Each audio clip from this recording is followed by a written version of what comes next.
What if the only thing sabotaging your focus was breath?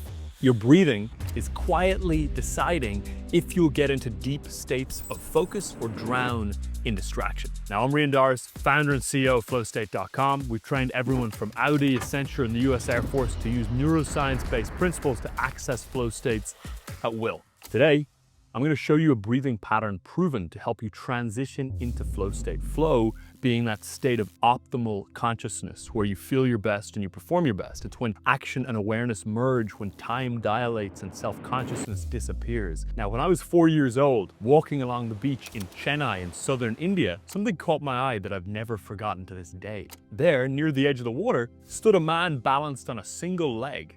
His other leg was twisted impossibly high up onto his hip, and his skin hugged his ribs like parchment stretched over bone, and one bony finger pointed straight up at the sun. The waves crashed along the beach, children ran past shouting, but he didn't move, didn't blink, didn't even seem to breathe. I tugged at my dad's sleeve and pointed, "What's he doing?" My dad paused, his voice low and curious. "He's a yogi.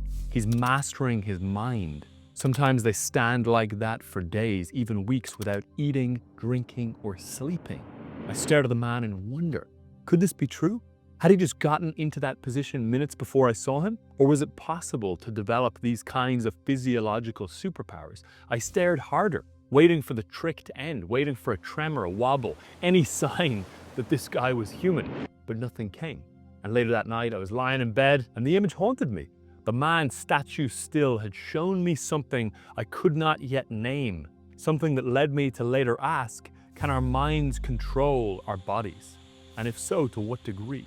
Years later, I found a more robust answer to this question in Harvard cardiologist Herbert Benson's groundbreaking research. Now, Herbert Benson pioneered research on the mind-body connection. He also laid the groundwork for the discovery of the flow cycle: struggle, release, flow, and recovery, which is how we move through flow states. In the 1960s, when Western medicine dismissed the idea that the mind could influence physical processes in any way, Benson began researching meditation's effects on the body. In a 1974 paper published in Psychiatry, Interpersonal and Biological Processes, Benson showed that seasoned meditators could drop breathing rate, pulse, and blood pressure within minutes. 1 year later, his team replicated the effect in the International Journal of Psychiatry and Medicine, coining it the relaxation response, a physiological mirror image of the fight or flight response that you've probably heard of.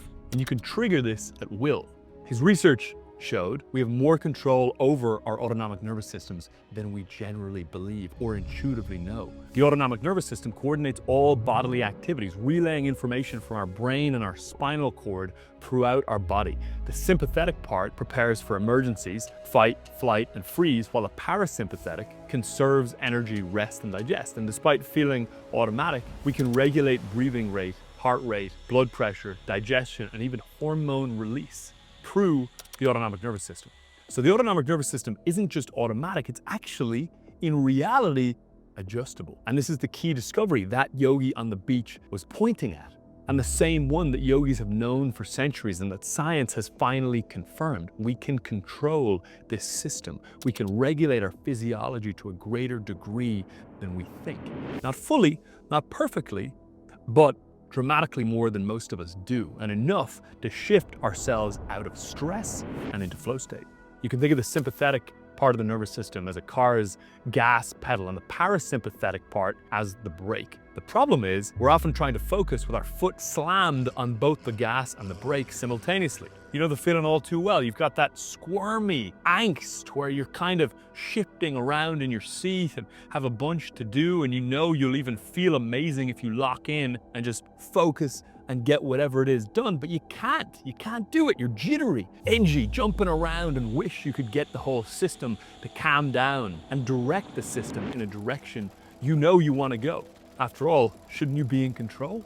But often you're not. You're getting tugged around. The cognitive equivalent of having a bunch of toddlers pulling at your leg. Bits of messages you have to respond to, bits of tasks you feel like procrastinating to take the edge off.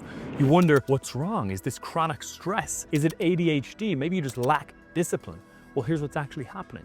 Most people mistakenly believe that intense discipline or sheer willpower alone is the key to focus and driving yourself into a flow state. But even perfect discipline will not work if your nervous system is physiologically mismatched to what you're trying to do. Every cognitive task requires a specific nervous system signature to match it.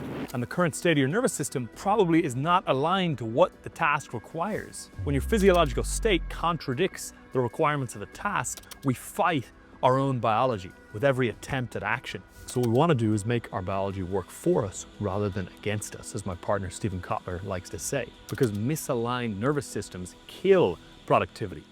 It's like pressing the gas pedal harder when the parking brake is still on. No matter how hard you press the gas, you won't get far if your nervous system is braking your efforts to focus. So the key is to match your physiological state to your current task. Think of it as state-task synchronization. And consider this, you wouldn't drink a triple espresso right before bed. That would wire your nervous system in a way that is completely mismatched with sleeping, which is the task at hand. Similarly, trying to deliver a high-stakes presentation immediately after a heavy Thanksgiving dinner would be disastrous. You'd have crazy levels of food brain, leaving you foggy and sluggish when you need to be sharp. Now, in a moment, I'm going to walk you through a simple breathing protocol, a 3-minute practice you can use anytime to calm your system, sharpen your mind, and increase your chances of dropping into flow state.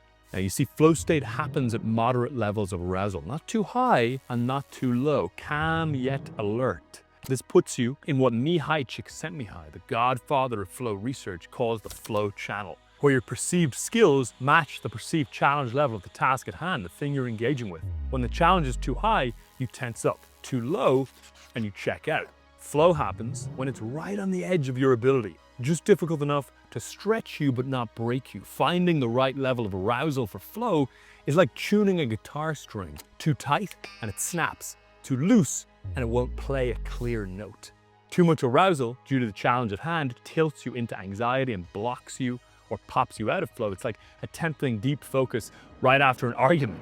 The tension makes the concentration needed for flow to occur impossible. But by synchronizing your nervous system with the task at hand, you create optimal arousal for flow. A great example of matching nervous system to task comes from a study on classical pianists by DiManzo and colleagues, published in the journal Emotion. The researchers asked professional pianists to repeatedly play pieces designed to trigger flow. And they measured the pianist's heart rate, blood pressure, and muscle tension throughout.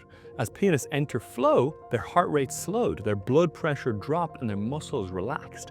The physiology perfectly matched the demands of their performance. Alert but calm, focused without strain. When your body matches your task, flow happens naturally, organically, almost inevitably. This means that regulating your nervous system is like an overlooked meta trigger for flow. By intercepting these physiological functions that are running below conscious awareness at all times, you can tune the challenge skills balance, enter the flow channel, and pop into the zone, which is the biological foundation of productivity and performance. This is exactly what happened with those pianists. By matching their physiology to their performance, they reliably access flow. You're aligning biology with task demand, making flow predictable. So what's the simplest, most powerful tool for getting your nervous system to line up with whatever task you're trying to engage with? Well, it's fairly straightforward. It's the breath. Herbert Benson's research confirmed something crucial. Simple breathing practices could reliably trigger what he called the relaxation response, which I mentioned earlier, that physiological state that's the opposite to fight or flight. He showed scientifically what ancient traditions had known experientially for thousands of years. Breathing directly shifts your autonomic nervous system from stress into calm if done properly. When we breathe, two processes occur simultaneously. There's the breathing, and then there's respiration. Breathing is the mechanical process of air moving in and out of our lungs. Respiration is the biochemical process where oxygen is introduced into your bloodstream and carbon dioxide expelled from the body. Breathing is mechanical, respiration is biochemical. And by manipulating the mechanics of breathing, we can alter the biochemical reaction in the body, leveraging respiration for peak performance and flow. And this is the key to hacking your nervous system to push past the struggle phase and release into flow state.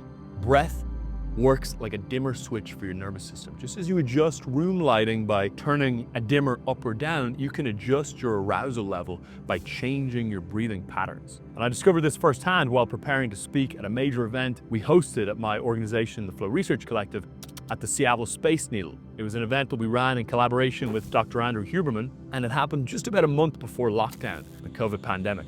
The nervous tension before I was getting up to speak was overwhelming, making it nearly impossible to focus on organizing my thoughts and what I was actually going to speak about. Now, Dr. Huberman stood in front of a group of over 100 high performers that we were training together and walked us through a specific breathing pattern.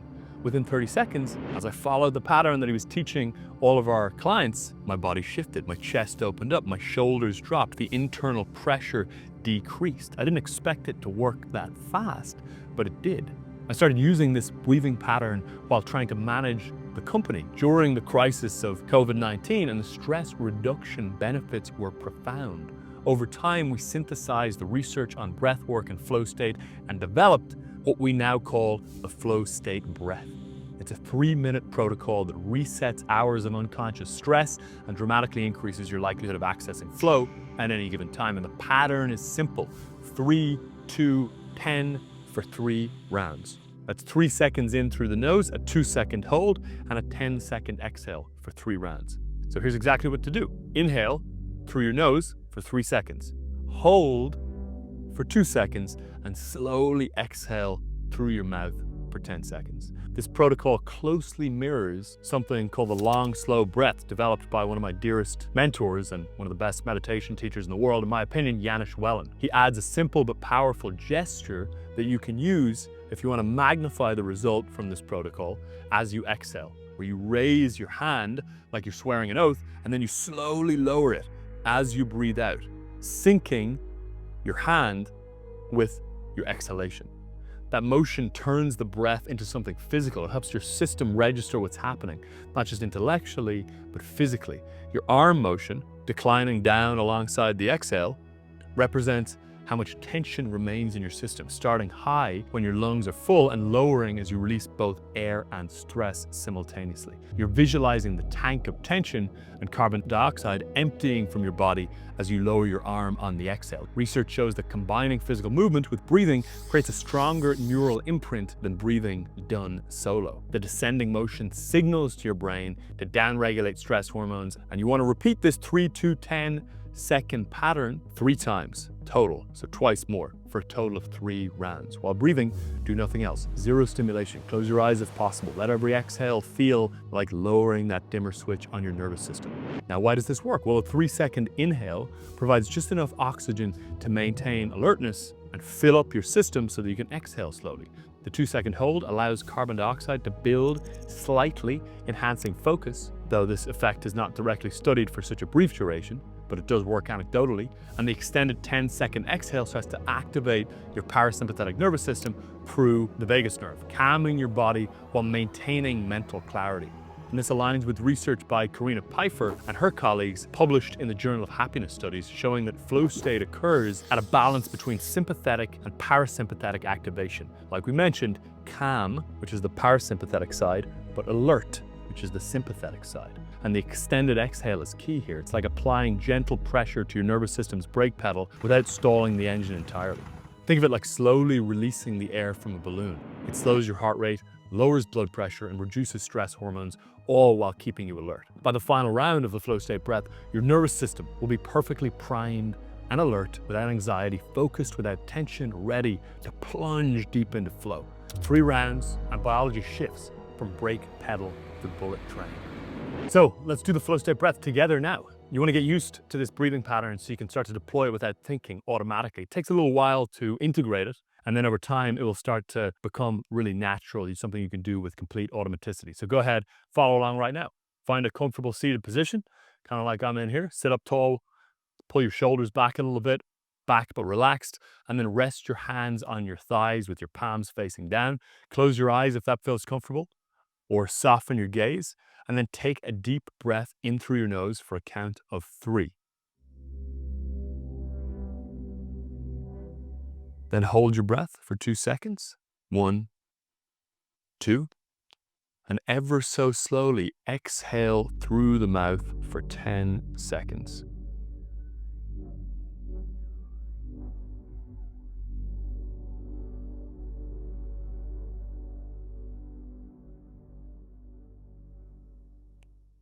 There you go. Great job. Well done. Now we'll repeat it 2 more times. Breathe in through your nose for 3 seconds.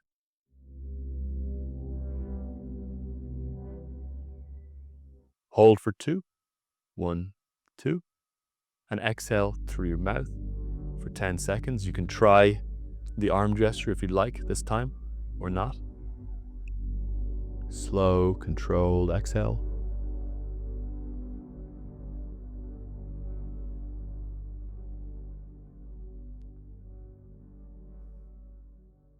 And one last round. Inhale through your nose for 3 seconds. Holding for 2. And a slow, controlled exhale for 10 seconds. As you exhale, you may be able to feel the parasympathetic nervous system come online. Tension in your shoulders may dissipate. Heart rate may slightly adjust. You may get this soft wave of calm wash over you. Well done. You've just completed your first flow state breath. What counts as a flow state breath, by the way, is 3 rounds of those 3 breaths. So 9 in total. Now feel how your body and mind are already instantly more relaxed. By now your body is more primed for flow. Your mind is alert yet calm, and your breath is deep and steady. This is the optimal state for ejecting from a tenacious struggle phase and releasing into flow. Now here's what's key about the flow state breath. You can do it anytime. You can entrain your system and habituate to doing the flow state breath dozens and dozens, even hundreds of times a day. Over time, what'll happen if you start to do that, if you do it really regularly, I do it on Zoom calls, I do it if I'm on a train, I do it if I'm waiting in the line at a coffee shop, I do it all the time, constantly as a backdrop practice. And what'll happen is the foundation of your physiology will shift and rewire, and your autonomic nervous system will become more balanced. It'll reconfigure itself, physically reconstructing neural pathways, adjusting baseline heart rate variability, and as a result, lowering and buffering you against chronic stress. So think of breathing like the touch screen interface to your nervous system. Every breath is like tapping a command into your physiology. You do it repeatedly, and your nervous system learns and adjusts permanently, increasing its baseline resilience and adaptability. Now, eventually, your body starts defaulting toward calm focus with automaticity, no longer needing constant conscious nudges. The more frequently you practice it, the faster your nervous system will shift gears for you, and the more accessible flow will become. Now, if you'd like a breakdown of the flow state breath that you can reference at any time, click the link in the description. It's totally free, and it'll get sent to you right away. Now remember, every breath you take shifts your brain. It's either nudging you closer to flow or dragging you further from it. Breath is the fastest, most effective way to create alignment between your state and the task at hand, which is required for peak performance. By mastering the flow state breath, you'll find yourself dropping into flow more often, discovering new resilience in the face of stress, and tapping into energy and focus you may not even know you have lying there dormant right now. Now, one of the most effective places you can deploy the flow state breath is in the context of gaining what is called leverage, which we argue is the #1 most critical productivity superpower. To master gaining leverage so you can amplify how much you can accomplish in any given hour, click the next video and have a watch now.